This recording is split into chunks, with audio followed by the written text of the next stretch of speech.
Ваша машина получился 1,5–2 миллиона дороже такой же машины, которую ваши конкуренты привозят.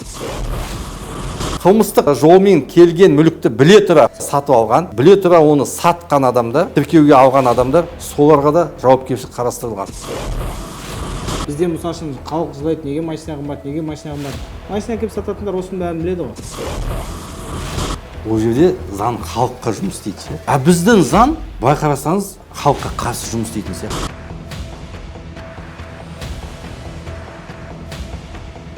Ассалаумағалейкум, құрметті асылдарым, жақсыларым. Барлықтарыңызға Қазақстан мемлекетінің заңдарына сәйкес утиль сборлардың арзандағанын білеміз. Аспаннан кигіз жауса да, осы ұлтарақ жармайтын қазағымыз неге автокөлікке жармай қалды?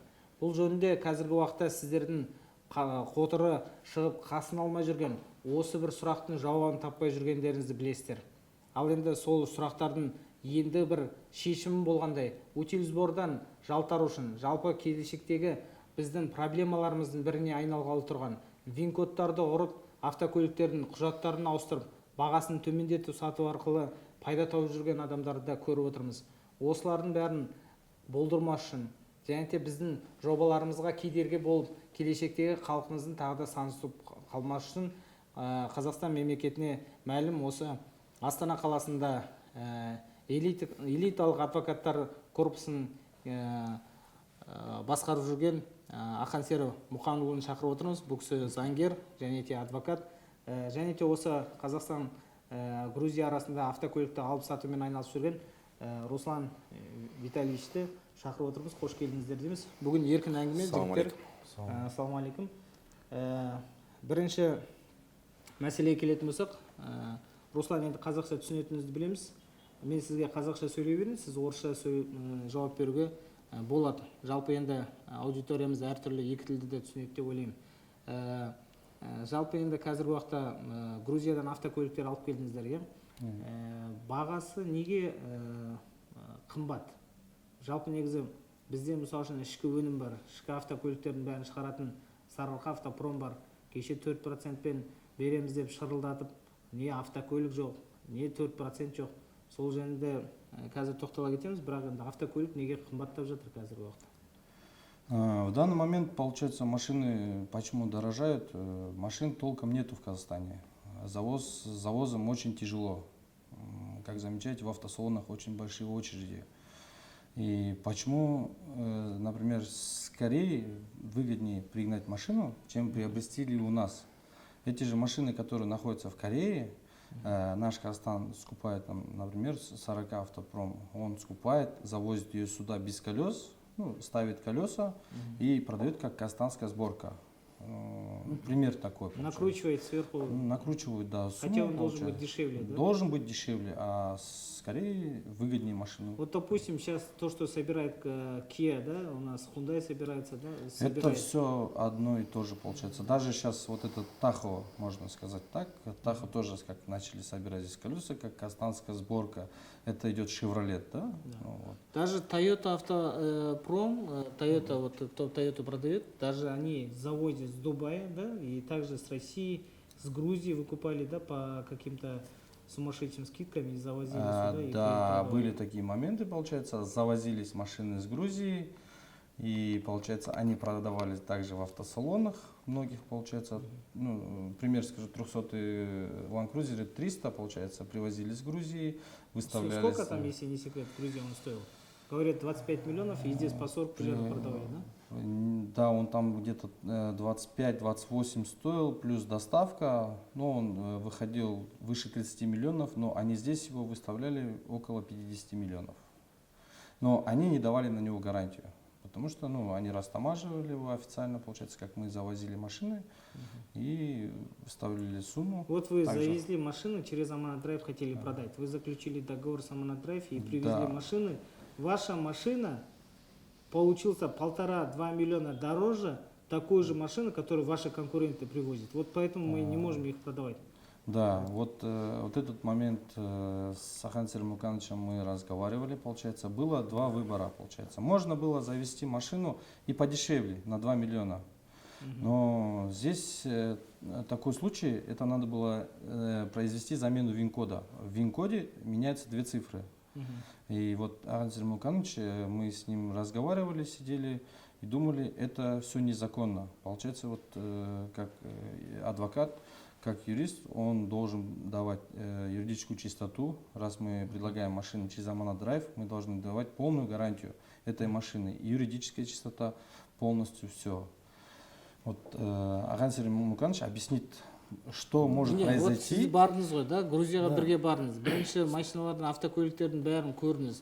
Жалпы технический жағынан Руслан Витальевич қарады, а заңгер ретінде юридический частьтен қарадыңыз. Сонда бағалары бізден төмен алып келіп сатса, үстінен нан табуға болады. Былайша айтқанда, әр машинадан где-то бір 500-1 миллион теңге ақша қалатын шығар, каждый машинадан. Қалтаңызда дұрыс қой, иә? Ол енді сіздің пайдаңыз. Ал бірақ сонда да сіздің конкуренттеріңіз алып келген, мысалы үшін сіз әкелген машина 10 миллион болатын болса, мына жақта 8 миллион 500-ден тура сол машина тұрады. Жұрттың бәрі соны алып жатыр. Содан кейін сіз айтып отырсыз, олардың вин-кодтары перебиті деп, да? Мысалы үшін сол кездің өзінде сізге оңтүстіктің жігіттерге айтты, мына машиналарды өзіміз көмектесіп жіберейік, оформленсін деп. Мен айтып өтейін. Шынымен мен жаңағындай бірге барып, жаңағындай заң экспертизасын, заң тазалығын, жаңағы құжаттарын заңдастырып, таза кіргізу мақсатымен бардық. Жаңағындай Руслан Витальевичмен бірге. Әрине Грузияда неғұрлым машиналар арзан. Бірақ кірген кезде біздің жаңағы растаможка, таможня төлеу, утиль сбор дейді. Сосын кейін алғашқы тіркеуге алу, первичный учет болып жатқан кезде. Осы үш түрлі төлемақыларды төлеген кезде біздің машиналар Қазақстандағы нарыққа жетер-жетпес болып қалды. Енді мынандай сұрақ туындайды да, жаңағы сіз айтқандай. Неге тура біз сияқты Грузиядан әкелген машиналар, тура сол машина, мысалы Toyota сіздерді әкеп қойғандарыңыз қымбаттау, бірақ басқа жаңағы сіздер сияқты адамдардікі ішінде Өткенде сата алмадық. 1,5 миллион Инстаграмда бәрін айтамыз, бәрі айтады, мынау сенің машинаң қымбат. арасы 1,5-2 миллион ара қашықтығы болды да, айырмашылығы. Ол себебі біз жүрген жерге біз жаңағындай Рустави қаласының өзінде үш авторыныққа соқтық. Грузияда өте ыңғайлы жасаған ол жағынан, рәсімдеу жағы. Әр авторынықтың өзінде арнайы спецтондар бар екен. Бізде мысалы қаланың шетінде бөлек тұрады, осы мемлекеттік мекеме болып. Оларда жаңағы әр соның филиалы авторынықтың басында, мысалы, жаңағындай Кавказ болсын, Автопапа деген болсын. Иә, халыққа сондай тиімді жағдай жасалған, және тез. Және де жаңағы неде жүрсек, автобазарда, авторынықта жүрсек, жүрген ішінде адамдардың 70% жоқ дегенде біздің Қазақстан азаматтары. Бәрі де көлікке барған. Оның ішінде алып сатарлар бар, өзіне әкетіп баратқандар бар, көбісі. Және біз кіріп, және де Арменияның машинелері Грузиядан тасымалдаған машина. Өйткені Грузия мен Америка екі ортасында жаңағындай өздерінің льготный кіргізу заңдарын орнатып қойған кезінде. Неге бізде оны жасамасқа? Бізде жасайық, Грузия болайық бізде. Енді оның кезінде шыны керек, ол кезде бұрынғы президенті Михаил Саакашвилидің кезінде өздерінің жаңағыда ішкі сыртқы саясаттарымен сондай заңдастырылған. Енді бізде неге екенін мен енді жаңағы саясат жаққа кірмей ақ қояйын. Енді бер жаққа кірген кезде бұл айтатыным, біз Армениядан тыс өтіп, жаңағы нақты Грузиядан тікелей таситын болып жаңағы кірген кезде үш түрлі жаңағы Кавказ, Автопапа деген авторынықтарда көбісі. Сол жерде жүрдік, жаңағыда рәсімдеу мәселесі өте ыңғайлы, қолайлы. Жаңағы Автопапаның өзінде 2 цон тұр, бір рыноктың үстінде. Кавказдың өзінде 1 цон тұр. Өте ыңғайлы, қолайлы жаңағындай. Автокөлікті алдыңыздар? Алдық, рәсімдеп. Юридический жағын қарадыңыз, бәрі таза, ұрланбаған, соғылмаған, қағылмаған. Әрине құжаттар, демек құжаттарды алдық. Ол жерде мысалы құжаттарын алып тексердік. Олар жаңағы бәрінде принцип жаңағы қалай кіретіндер, Грузияға қалай келінетінін, оның бәрін тексеріп, ішінде зерттеп қарап көрдік. Соны жаңағында рәсімдеу барысында бізге жаңағындай ұсыныстар түсті жан-жақтан. Шыны керек. Мысалы, рәсімдеген кезде шамамен ең кемінде жаңағы 2016-тан жоғары машинелер, өйткені Евро 5 деген талапқа сәйкес 2015-те кірмеуі мүмкін, Евро 5 пен 2016-тан жоғарыларды ғана алу керек болды. Соны қарап, жаңағы бәрінде заңдастырып сөйтіп алып жүрген кезде, бәрін есептеген кезде, жоқ дегенде жаңағы қозғалтқышы 2-ден аспайтын машинелердің өзі 3 миллион, 4 миллион арасында болды да, рәсми жаңағындай. Растам жаңағы таможнясы төлемақысын төлеу, Утиль утиль сборын төлеу, Сондай, алғашқы тіркеуге алу жаңағы первичный 3 миллион теңге чекке төлейміз. 3 миллион 4 миллион арасында жаңағында кетеді. Енді қараңыз. Жаңа сол екі ортада жаңа сізге айтып болған сол 3-4 миллионды есептеп тұрған кезде, өйткені біз жаңағындай аманат драйв үшін тасыдық қой, жаңа арзан, неғұрлым арзандау болсын, сапасы жаңағы ахуалы жоқ, техникалық жағдайы жақсы сондай машина іздеп, соны тауып бәрінде есептеп, утиль бәрінде жаңағы затраты бәрінде есептеп ішіне кіргізген кезде, әрине біз шамалы тиімділеу варианттарды қараған кезде бізге жаңа ұсыныстар келді. Өзіміздің Қазақстаннан, жаңағы енді өзіңіз айтқанда оңтүстік жақтан региондардан арзандау екі есе. Мысалы 3 миллион 4 миллион болса, олар бізге 1,5 миллионға істеп береміз деді да. Сонда біз сұрақты Қалай істейді соны? Сонда қалай істейді? Мен ана жаңағы маған қызық болып кетті да, заңгер ретінде. Сен қалай жаңағы біз енді мынандай үкіметке кәдімгі 10 жолмен кәдімгі 10 жолмен кірер кезде біз 3 миллион жоғалтады екенбіз. Мынау қандай тиімді? Сен маған өзіме Направо пойдешь 4 миллион, налево пойдешь 2 миллион. Маған өзіме қызық болып кетті. Қалай тиімді? Мүмкін бар шығар действительно, біз білмей шығармыз деп. Біз енді алғашқы рет барып тұрмыз ғой. Сөйткен кезде жаңа қарасақ, қалай деген кезде бәрі де нормально, тура сол қазақстанский машина болып шығады, нөмірі бәрі де регистрация бар. Тек қана вин-кодта 1 или 2 сан басқаша болады дейді да. Ол да нелер даже Каспийдан да өтіп кетеді екен ғой. Өйткені олар уже қазақстанский учет алғаннан кейін қазақстанский учетпен келеді ғой. Сол кезде әрине қазақстанский учет уже сонда бәрі де тіркелген көлік қой уже. Сол кезде ол банкке тіркелген. Енді ол жерде кемістіктер қай жерден кетеді? Ол жерде кемістіктер жаңағындай тіркеу барысында жаңағы әрине бұл шыны керек ашқанда қылмыстық жолмен өтетін мәселе бұл жерде. Бұл жерде жоқ дегенде ең кемінде мысалы Қазақстан Республика қылмыстық кодексінің 236 бабында қарастырылған жаңағындай таможня және басқа салықтардан, арнайы салықтардан жаңа жалтырып төлемей өтіп кету бабы қарастырылған да. Одан кейін кемінде сол подделка документация. Екінші подделкасы ол бөлек, және де жаңағындай 190 баппен кетеді. Мысалы алаяқтық дейді да, мысалы аяқтық жолмен. Оны кім ертең келешекте заңды ответственность мойнына кім алуы мүмкін оны? Бұл жерде әкелген адам ба әлде?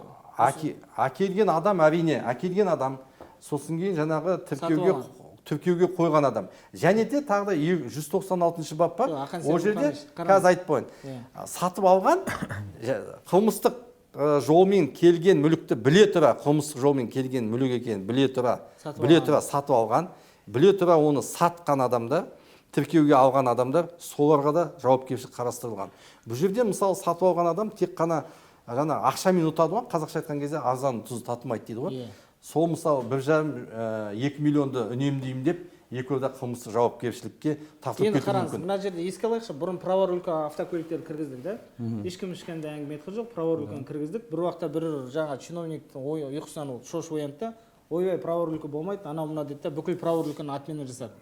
Одан кейін праворульканың бүкіл жаңағы хозяиндардың бәрі шеруге шықты. Жоқ, біз осыны праворульканы әкелген кезде қайыққа қарадыңдар сендер. Раз заңмен не запрещено, значит разрешено деді. Дұрыс па? Сөйтіп олар өздерінің құқықтарын қорғап алды да, сөйтіп заңды болып қалды әйтеуір. Праворульканы до конца әйтеуір бітірейік деді қой, соны бітірді. Дұрыс па? Ал енді қараңыз, қазір мысалы үшін мынау екінші бір күні болмаса, бір күні қазір мына вин-кодтарды ұрып жатыр ғой мысалы үшін. Оны бәрі біледі, уже халық біледі.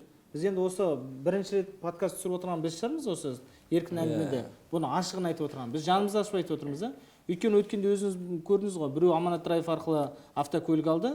Ол бұрын жаңағы бір жерде қылмыстық жолмен жаңағы Ресейден келген көліктер, өкінішке орай, мен өзі адвокат ретінде практикамнан айтсам, Ресейден бұл жерде тура дәл нақтылап айтқан кезде Ресейден келген көліктердің екінің бірі қылмыстық жолмен келді десе, мысалы бір енді шыны керек, мынау Ресейден келген көліктердің көбісі жоқ дегенде, мысалы мен енді адвокат ретінде адвокатский практикадан айтайын.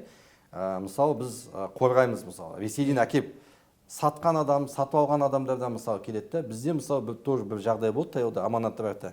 Қазақстан учетында тұрған таза көлікті біздің жаңағы пайшы сатып алады да. Аманат драйв арқылы. Біз оны тексеруін аламыз. Біз арнайы мемлекеттік жаңағы органда, арнайы спецсонда кәдімгідей ресми түрде тіркелген, Қазақстан азаматында тіркелген, уже алдында екі жаңағындай хозяйны болған. Сол машинеге біздің пайшы үшінші хозяин болып келеді. Бір айдан кейін жаңағы келеді да, жаңағы мемлекеттік жаңағы тергеу органдары айтады, мына машине Ресейде ұрланған, ұрлық машине дейді. Сонда енді қарап келіп қалсақ, шынымен жаңағы Ресейдің сотының бір шешімі келіп тұр. Азамат. Оны қайдан білді? Винкод арқылы білді ғой. Оны Винкод арқылы білді, да оны оказывается бай Қазақстанның учеты бөлек, Ресейдің учеты бөлек. Единый база жоқ. Единый база жоқ. Сондықтан бұл жерде өте үлкен жаңағындай риск бар, что жаңағындай ұрлық машинелер келеді бізге. Сосын кейін Ресейде мынандай бір не бар программа, не бар заң. Машинені сатып алады да, оны міндетті түрде страховка қойып қояды. Біз айтқан кезде каска. И жаңағындай ұрлыққа на предмет хищения деп сөйтіп қойып қояды да, ол машина ұрланады. Ұрланнан енді қасақана түрде Тиматидің машинасында солай істеді ғой. Ұрлық тіркеледі.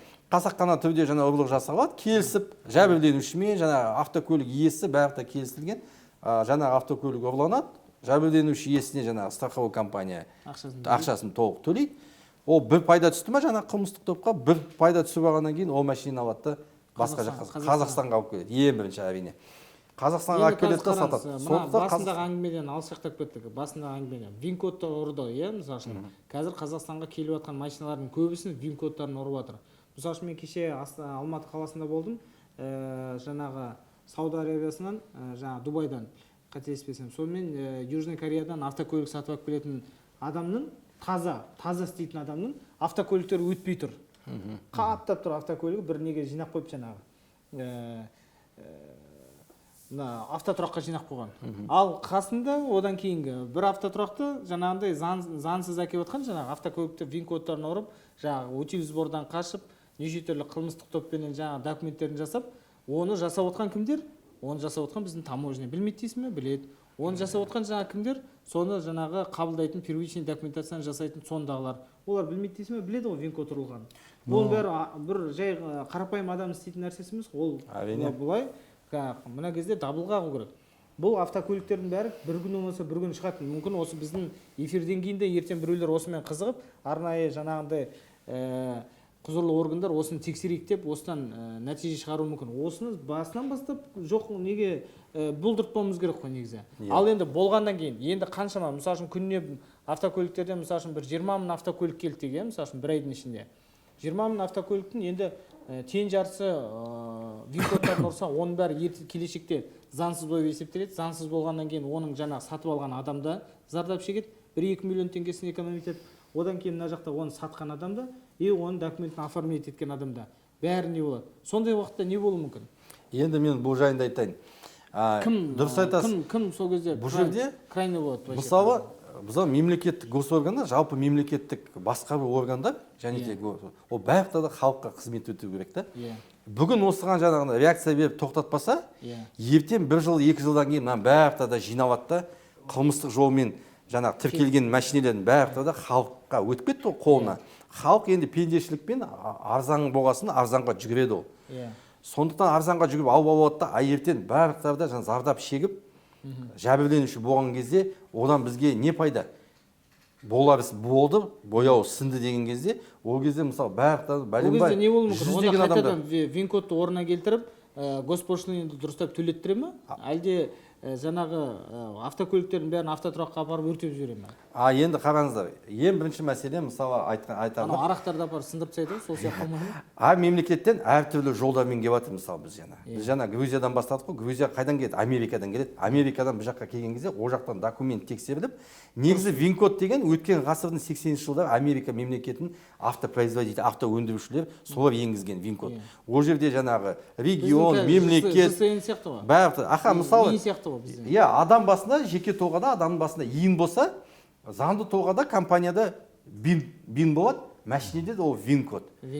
Жаңағына мысалы бір, хотя бы екеу емес, бір жаңағы цифрасын өзгеріп жіберсе, мысалы ол уже ол машине болмайды. Мысалы адамның иінінде бір адам жаңа ЖСН-де бір адамның бір несін өзгеріп жіберсе, мысалы басқа тұлға болып шыға келесің. Баяғыдан правасынан лишенныйлар әйелінің фамилиясын алып алатын еді ғой.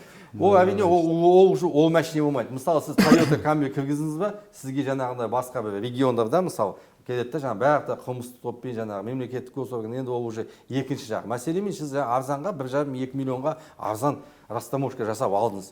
Ол вин-кодыңыз басқа, бір цифра, екі цифра. Мысалы сіз оны, мысалы сіздің машинеңіз Toyota Camry уже Toyota Camry емес, Lada Priora болуы мүмкін да мысалға. Даже сіз онымен мысалы сат неткен кезде, басқа адамға талған кезде, сіздің өзіңіз уже зардап шегушісіз. Даже запчасть алуға барған кезде, мысалы сіз вин-кодпен барып, запчасть іздемеуіңізге болады. Өйткені сіз уже сіз вин-код бойынша басқа машина. Кім ертең осыған жауап береді? Мемлекет қызметкер ме осыны допускать еткен? Неге біз заңдарды дұрыс қабылдай алмай отырмыз? Мысалы үшін қазір мына конституцияға өзгерістер енгізіп отырмыз, жаңағы заңдарға өзгерістер негізделі осыны біз бұндай қылмыстық жаңағы әрекетке барып тұрған адамдар амалдың жоқтығынан барып отыр ғой. Ақшаны экономдау үшін, табыс табу үшін, немесе жаңағы бір нәрсені жалтару үшін, осының бәрін жалтартпай нормально істеп қойып отыр. Мысалы үшін Грузияның бір практикасын бізге алып келе алмадық па сонда? Бір Грузияны істеген істей алмадық па сонда немене? Мысалы үшін айтайық, сол халықты қанамайық, осы Грузиядан әкеп, мысалы үшін Грузиядан, мысалы үшін жұрттың бәрі Қазақстанға келіп алсын, мысалы үшін. Біз Қазақстанға барып алып отырмыз. Мысалы, шыны айтақ, бұл жерде бай айтқан кезде, қазір мысалы мынау проблема шығып жатыр ғой. Росучет дейді, армянский учетпен бәрі тіркеуге алыңдар деп те. Иә, әрине қазір қойыңдар деп жатыр. Бірақ дегенмен қаншама миллиондаған ақша Арменияның бюджетіне барып түсіп кетті. Қаншама миллиардтаған ақша Грузияға барып түсті да, Россияға кетіп жатыр мысалы ше. Мысалы Арменияға барып та әр адам алған кезде жоқ дегенде 7-8 миллион теңге тастап кетеді. Кемінде айтпаса тамақ ішеді, гостиница төлейді. Кірген бесте мысалдан жаңағы налогтарын, жаңағы салықтарын төлейді. Аэропортқа кірген аяғы басқаннан бастап, сол жаңағы тамағы бәрінде соны төлеп шығады, соның туристі болады, соны жаңағындай келеді. Орта баға есеппен айтқан кезде жоқ дегенде 10 миллионды сол жаққа тастап кетеді машинеге.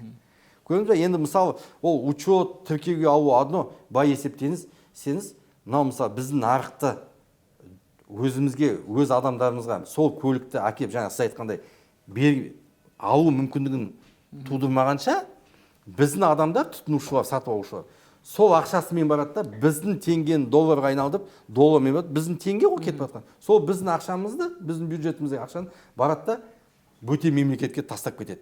Оны мысалы 10 миллионын есептесеңіз, 100 деген адам бір айда жылына қанша, 2 жылда қаншама миллиардтаған ақша. Мына жақтан миллиардтаған ақшалар кетіп отқан кезде, мына жақтан Қазақстан мемлекеті жаңағы президенттен бастап, нені іздейін деп жаңағындай. Инвестор деп алып келеді, қарыз қалады, Қытайдан әкеледі, Америка, батыстан жаңағы инвестор әкеледі, ойбай жұмыс істейін деп, үйтіп әке көпке деп ақша әкеліп салады.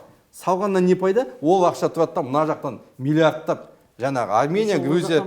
Жаңа машина келіп жатқан жоқ, біреудің ескі құсқы суға батқан, алды соғылып қалған машиналар деген сияқты ғой, иә? Жоқ, бұл жерде рас айту керек. Мысалы, все машины битые. Чем Ресейдің жаңағындай драндулетіне қалғанда. Иә, драндулетті алғанда. Конечно, Ресейдің судай жаңағы мысалы Ладасын алғанша, қанша 7-8 миллионға. Лучше Грузиядан болып Toyota Camry алып келген дұрыс та. Кез келген Toyota алып келген. Даже иномарка, кез келген иномарка, азиат мысалы, Kia, Hyundai болсын. Жоқ, енді қазір оның сүйегі артық болып тұр да. Русланға сұрақ қойшы. Руслан, сен әйелің Грузия мемлекетінің несі, жалпы негізі қайын жұрт Грузия ғой, иә, негізі? Да.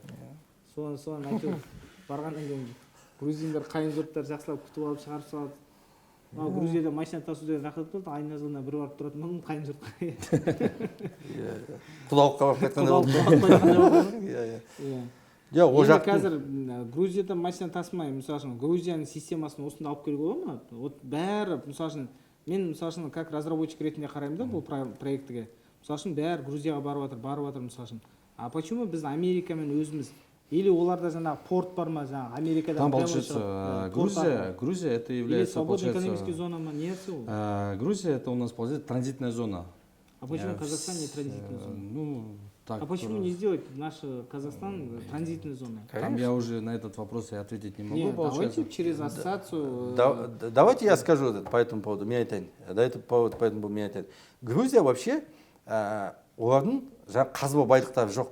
Грузия, Қырғызстан, олар немен тауып отыр? Транзитный нені алып келіп олар. Мен сізге айтайын, я сейчас скажу совет. Барған кезде я изучал шама олардың мемлекеттік ше. Оларда самый главный 4 қала основной Төрт қаланы свободный экономический зона қылып тастаған полностью. Оның ішінде Тбилиси, Кутаиси, Батуми, Поти. Төрт үлкен қаланы мысалы Батуми, Тбилиси астанасы, Батуми портовый город.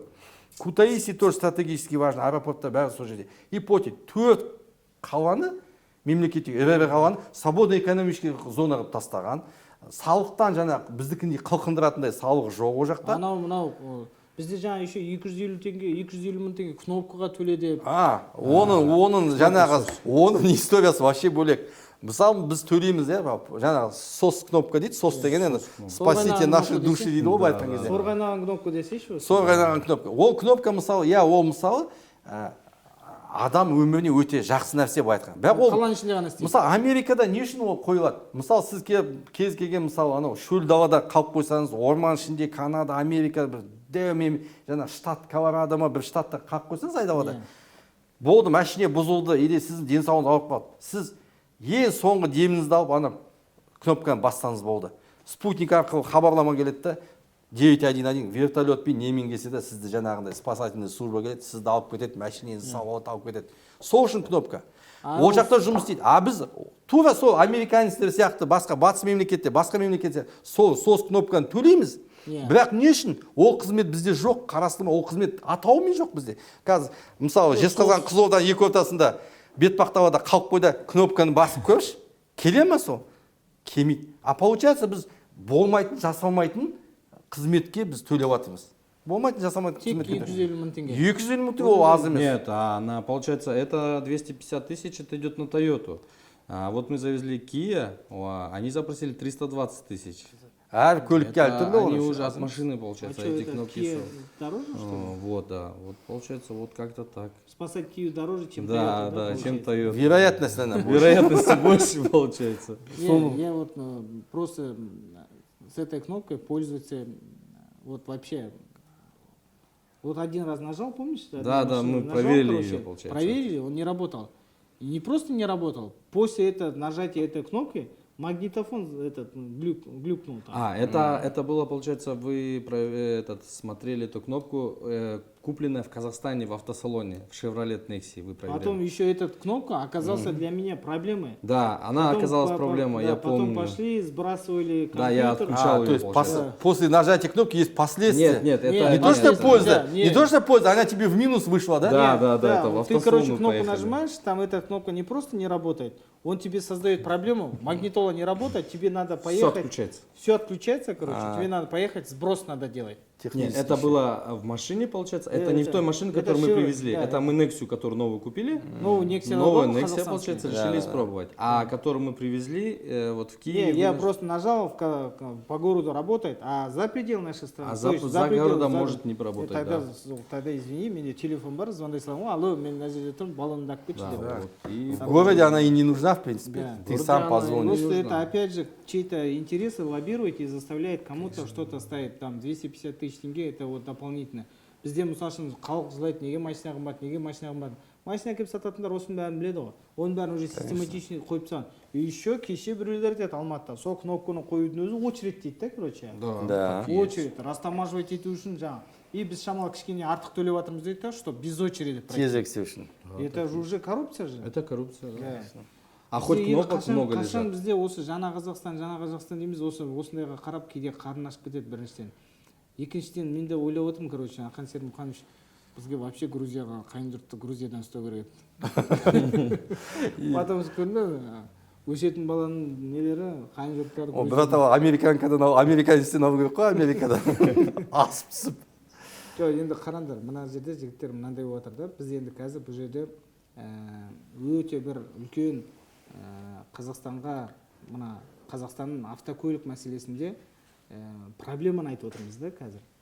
Проблеманың бірінші мәселесі біздің заңдарымыз, жалпы біздің экосистемадағы, ішіміздегі біздің экономикалық заңды тұрғыдағы шаруашылықтарымыздың бәріне көптеген реформалар керек екенін біліп отырмыз. Оны енді біз осыны келешекте өзгерте аламыз ба? Бір шамалы қысқаша айтып өтсеңіз. Вообще оны, мысалы, президент мүмкін білмей шығар осыны. Оны айту керек шығар президентке. Ой, Қасым-Жомарт Кемелұлы, да, ол утилизборда не істеді ғой, енді бағасын түсірді. Но вообще утилизбор деген не үшін керек мысалы үшін? Почему бізде утилизбор қымбат, сол жаңағы Грузияда утиль сбор вообще жоқ, мысалы үшін жоқ емес, $100 көлемінде да, мысалы үшін даже мына Қырғыздың өзінде $100 көлемінде бүкіл автокөлігіңді растаможить етіп тастайды екенсің. А бізге сол автокөліктерді жаңағы қисайтып праворулкін грузинский жаңағы Қырғыздың номерлерімен әкеп қазір іште жүрміз жаңағы. Соны біздің заңдарға не өзгерістер керек? Енді ең бірінші мысалы жаңағы зерттедім дедіңіз ғой ана жақта. Иә. Бізді салыстырып соны не істеу керек? мен заңгер ретінде енді 20 жылдан астам жұмыс істеп жатырмыз ғой енді таяу арада соңғы жылда мен бірнеше шет мемлекеттеріне барып көрдім да. Ол жерде заң халыққа жұмыс істейді ше. Заң кәдімгі халыққа жұмыс істейді. А бізде коммерсанттарға жұмыс істейді. А біздің заң байқарсаңыз заңға халыққа қарсы жұмыс істейтін сияқты. Неге? Ол үлкен сұрақ. Сондықтан мынау жаңа Қазақстан құрамыз жаңа нетіп жатырмыз ғой. Мынау ең бірінші заң халық үшін жаратылған да, халық заң үшін емес та. Заң халыққа жұмыс істеу керек та. Заң халыққа жұмыс, үкімет халыққа жұмыс істеу керек. Ең бастапқы халық. Халық соның жағдайын жақсарту. адам. Вообще мен болсам, мысалы, саясатқа болса кіріп кеттік, демократия деген сөзді алып тастайтын едім. Мысалы, әр нәрсені өзі мысалы қазақ тілінде бар ғой, мысалы, халықтық нәрсені халықтық деу керек та. Сонда жоба, міне демократический мынау проект, анау дейді, программа дейді. Халық түсінбейді біздің халық мысалы. Шыны керек қазақ мысалы аудар. Демократиялық деген ар жағында не мағына демократияны анау да пайдаланады. Мынау да бір жоқ, анау римский демократия деген ол жерде бірнеше 10 шақты мағына кіреді да ол жерге айта берсең. Соны бөліп әр нәрсені өз атауымен айтқаны. Мысалы халықтық десек, мысалы халықтық жоба десе халық айтады, бұл бізге жоба емес дейді да мысалы. Демократия деген сөзді алып салып халықтық десең, ол сразу как лакмусовая бумажка сияқты сразу шығады да. Халықтық дейді. Мынау демократиялық заң дейді да. Демократиялық тұрғыда заң дейді. Халық түсінбейді демократия. А халықтық заң десе халық атып шығады. Мынау халықтың құзыретін біздің пайдамызға шығып жатқан заң емес дейді мысалы. Енді мынау Грузияға қарасам, мен действительно бәріне салыстырған кезде бар ғой, мысалы, енді кетіп жатырмыз ғой, мынау мемлекеттер, мысалы, Араб, Дубай, мысалы, араб мемлекеттері, мұсылман мемлекеттер да. Мынау Грузия, Европа мемлекеттері, мұсылман емес мемлекеттер да, барлықтары да. Бірақ мұсылмандар да жақсы тұрады, мұсылман еместер де жақсы тұрады да. Біз сонда я мұсылман сияқты жақсы тұрмаймыз, я мұсылман емес сияқты жақсы тұрмаймыз да. Ең бастапқы, мысалы, барамыз бен сонда не?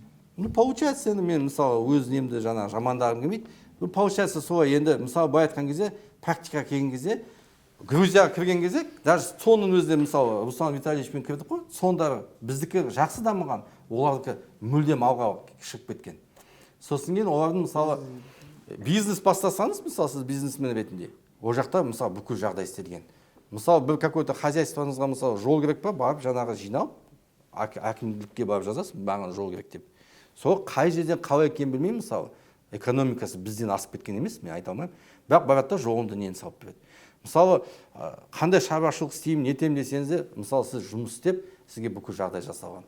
Ең бірінші салық қылқындырмайды, екінші свободный бос экономикалық зонада жұмыс жасайсыз. Бізде бар ғой свободный экономический зона, ол туралы біз қазір келесі бағдарламаларда осы свободный экономический зонаны сол зерттеп жүрген жігіттерді осы неге шақырып отырмыз, ол жерде сұраймыз. Негізі бізге өзгерістерде заңға өзгерістер керек. Заңның өзгерістері ол жаңа халыққа қызмет ету керек. Халық заңға емес, заң халыққа қызмет ету керек. Иә. Вот сол кезде біздің Қазақстан, енді сосын кейін кеше біз МФЦ-ны зерттедік, иә? МФЦ-да қалай мысалы англосаксонский мен мына грек несінің айырмашылығын. Бізде дүниежүзінің әлемнің жаңағы заңдары Рим құқығы және англосаксонский дейді, англиялық екі тұрғыда. Жаңа біздікі енді анау кеңес одағының өзі Рим құқығымен келе жатқан. Бірақ жаңа МФЦ жаңағы олар мүлдем жаңағына басқаша жаңағы англиялық тұрды. Ол жақта. Яғни біз енді Қазақстанның ішінде тұрып, сол МФЦ-ға өтуіміз керек, иә? Иә, сол жобамен кіріп кетсек, сол жобаны мысалы. Онда біз енді біз бір нәрсені бірден өзгерте алмаймыз, сондықтан бізде МФЦ-ны ашып қойды, бірақ МФЦ-ны ашқалы да біз білген жоқпыз басында не екенін. Осы жақында ғана барып білдік, өйткені біз енді халыққа қызмет жасап жүрген азаматтармыз ғой. Енді МФЦ-ның құқықтарын бәрін көрдік. Енді МФЦ-мен жұмыс істеген тиімді екенін білдік. Яғни біз қазір МФЦ-ның компанияны тіркеуден өткіздік қой өзі. Иә, өткізу барысындамыз қазір. Бір қатар ол жақта талаптары талаптар қиын, көп. Иә, өте қиын. Өйткені халықаралық международный правоға сәйкестеніп сондай жаңағындай біраз мысалы даже мысалы қызметке қоясыз ғой, директорге, зам директорге, заңгерге келген талаптар өте жоғары.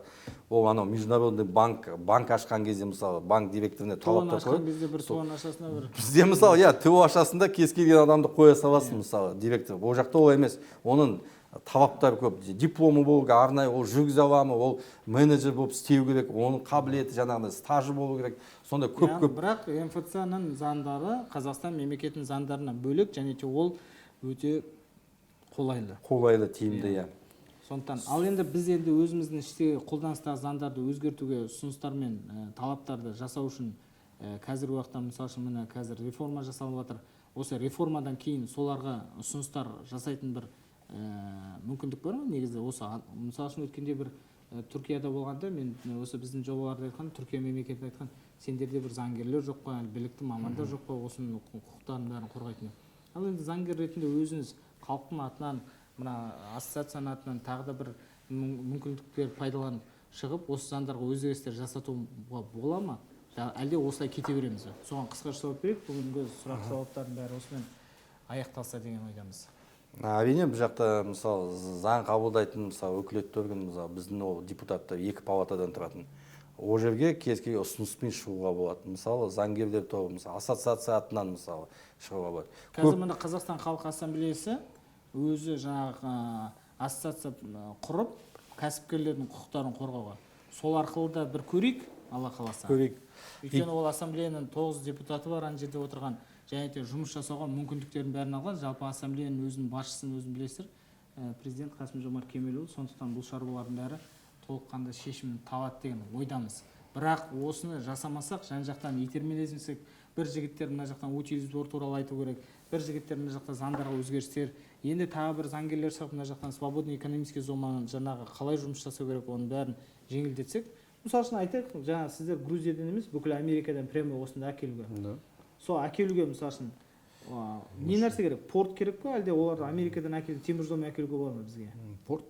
Бізге жаңа Ақтау арқылы әкелуге болады ма? Каспиймен? Болады, әбден болады. Яғни бізде жаңағы әкелу жолдары, яғни Каспий арқылы әкелуге болады. Екінші мәселе, біз тек қана ішіміздегі свободный экономический зонамен и сол жерге заңдарды бағыттасақ, және мына Россия мен Грузия, мына жағымыздан жаңағы Қырғыз бен өзбектердің бәрі бізден келіп товар алуы мүмкін ғой, дұрыс па? Не только жаңа автокөлік. Также можно все товары, запчасти можно завести. Тогда же будет выгодно, получается, у нас все запчасти, у нас же все проходит через транзитную зону, получается. Через почему тогда мы, Казахстан, не можем сделать транзитную зону? Вообще, если бы мы стали транзитной, вообще Евразия, да, как центральная, мы граничим со многими. У нас еще и порта есть, и море есть, и суша, да. Если мы ставим как государство транзитом, по примеру Грузии, то, конечно, это будет для народа, это будет очень выгодно. Мы будем целая страна, порт, страна, вокзал деген сияқты страна, это все через отсюда. Просто это 9 жолдың торабы болып қаламыз, да? И біз арқылы келген кезде мы, допустим, вот то, что сейчас вот деньги уходят в Грузию, в Армению, да, ту же самую. Здесь оставим, здесь, конечно. Во-первых, почему? Потому что мы сами, у нас нету автопрома. Надо, как есть, признать, у нас нету автопрома. Устанавливать российский автопром нам невыгодно. Зачем велосипед покупать, да? Как вы сказали, драндулет. Ну, драндулет, как оно есть. Когда есть хороший, можно поставить те же, допустим, азиатские, там, японские, корейские фирмы вот здесь, пусть максимально. Либо приобретать, как Грузия, готовые машины приобретать, чтобы люди ездили на более качественных. Мы вот, когда вот были в Грузии 2 недели, смотрите, там автомобили, автогараж, да, в общем, население, да? Допустим, вот у нас сейчас в Астане все новые машины есть, да, хорошие, да. Вы вот периферийные города выйдете, какой-нибудь там Талдыкурган, там Семей, Усть-Каман, Көкшетау, Жезқазған, да. Вы увидите Volkswagen Passat B3, 80-х, 90-х годов. Ақтөбе, Орал, почти светофорда 50% Ресей авто нөмірлермен. Түркістан. Мына неге Жамбыл мен Қордай, Алматыға барсаңыз, Қырғыз нөмірлермен. Получается, біздің Қазақстан ішіне уже олардың бәрі кіріп, сенсіп олады. А казахстанские родные машины в основном в городах, да, это вот старые машины, Audi, Volkswagen, которые конца 80-х, 90-х годов, да, вот олар. А в Грузии ондай машинамен кездескен емеспін. Грузияда мы не встречали такую машину. Да, ну смотрите, Мы сколько, еще за из 2 одного недели, ложа здесь сколько Казахстана. городов съездили, я в одном месте только один раз я заметил, Б3, один раз, и то там В поселке. в хорошем состоянии такой уехал. Ну, я- они вот- У нас в Казахстан, получается, не запускают, например, битые машины. Вот с Америки в Грузию они приходят битые, и в Грузии они ее восстанавливают. А в Казахстан, даже если с Америки будешь завозить машину, ты ее должен в Грузии восстановить. И только тогда сделанную машину загоняешь в Казахстан. Вот в чем вопрос еще получается. Битую машину уже в Казахстан напрямую не загонишь. Это раз. Во-вторых, у нас на таможне грабят. Действительно грабят. Не успел в течение суток появиться на таможне за машиной. Я, получается, помните, тот раз поехал на второй или на третий день. За одну машину меня там 60 тысяч штраф взяли. За один день то, что я не успел. Это кто, кому оплатил? Это таможня там, прям там. Карман оплатили или государство оплатили? В кассу им оплатил. в кассу. Ну, они все чеки. Официально всё, таможенные сборы очень большие. Официально таможенные Очень сборы много, очень очень большие. большие. сделали так, чтобы невыгодно растамаживать. Вообще И тогда невыгодно, у нас- что было. Автопром был в чьих-то руках. Да. Как будто вот, ну, я не буду обвинять, да, так, ну, как будто вот лоббирование интересов как бы прошло. В чьих-то И то, руках и был. то, Монополия была, может и быть, то. естественно.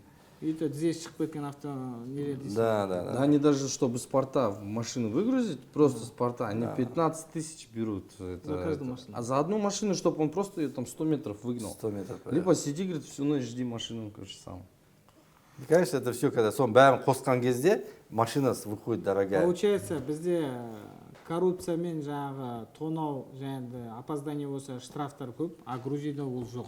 Грузияда Сол- жоқ. Нет, там у них Сондықтан ответственно. екіншіден бізге жаңағы өзі жаңа әкесі өлгенде іздестірсек, бізде мысалы үшін кеше Дубайға бардық, соғылған қалған автокөліктердің бәріне аукцион болып жатыр. Бізге соларды әкеп, осы жерден восстановить етіп, соны сату керек. Потому что бізге алып келген машиналардың көбісі Грузияда болсын, Дубайда болсын, уже восстановлены. Аха, уже восстановлены. Утопленниктер болса уже промытые. Ну, утопленники лучше мы не смотрели, не Не, рассматривали. вообще, А так я они, да, говорю, уже да. подготовлены машины. Утопленниктердің получается. өзі екі түрі бар екен. Суға батып кеткені бар екен, тұщы суға батып кеткені бар. Реабилитацияны Да, өтіп келе реабилитация жатса, она Тұщы проходит в суға- Грузии, да. Тұщы суға батқан шамалы қымбаттау екен, ащы суға батқан шамалы арзандау екен, потому что жаңағы Коррозиясы көп. коррозиясы бар. Поэтому сондай нәрселердің бәрін көріп келдік, но бірақ біз енді қазір осының бәрін бетін ашып айтып отырмыз. Бүгінгі сұхбатқа келгендеріңізге рахмет. Аз ғана уақыттың ішінде біраз мағлұматтар айтып өттік деймін.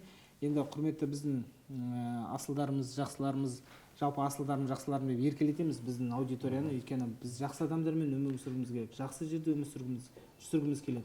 Сондықтан барлықтарымыз үйлі күйлі болайық.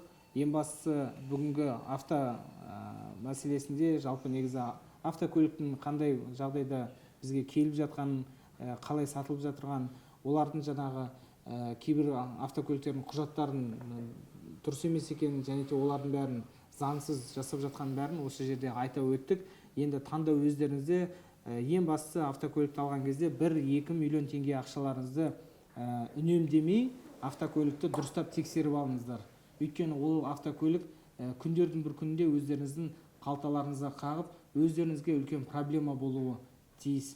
Өйткені ол проблемамен келген автокөлік, оны жуып шая алмайсыздар. Кезінде праворулкамен келсін, шетел нөмірлерімен келсін, оның бәрін әйтеуір сіздер анау дедіңіздер, мынау дедіңіздер, заңсыз әйтеуір сіздерден жасалған ешқандай проблема жоқ. Сонымен әйтеуір мемлекет сіздерге кешірім берілді. Ал енді мынау келіп жатқан нәрсе, бұған мемлекет ертең кешіріммен қарамайды. Өйткені оның ішінде заңсыз жасалған құжаттардың бәрі көп. Ең бастысы үйлі күйлі болыңыздар, барлықтарыңыз астарыңыздағы аттарыңыз өздеріңізге сенімді, документ құжаттардың бәрі тексерілген, басы байлы өзіңіздікі болсын деген ниеттеміз. Сонымен заңгер Ақан Сері Мұханұлы және де автокөлік әкеп сатып жүрген Руслан Витальевич, сіздерге рахмет. Жалпы құрметті достар, осы астына комментарий жазып қалдырыңыздар, біздің арнаға жазылыңыздар және де өзіңіздің достарыңызбен осыны бөлісіп қойыңыздар. Жаңағындай автокөліктерге ұрынып қалғыңыз келмесе, дұрыс автокөліктерді алу үшін Русланға хабарлассаңыздар болады. Бұл кісінің телефоны да астында міндетті түрде қалдырамыз. Барлықтарыңыз сау, саламатта болыңыздар. Рахмет.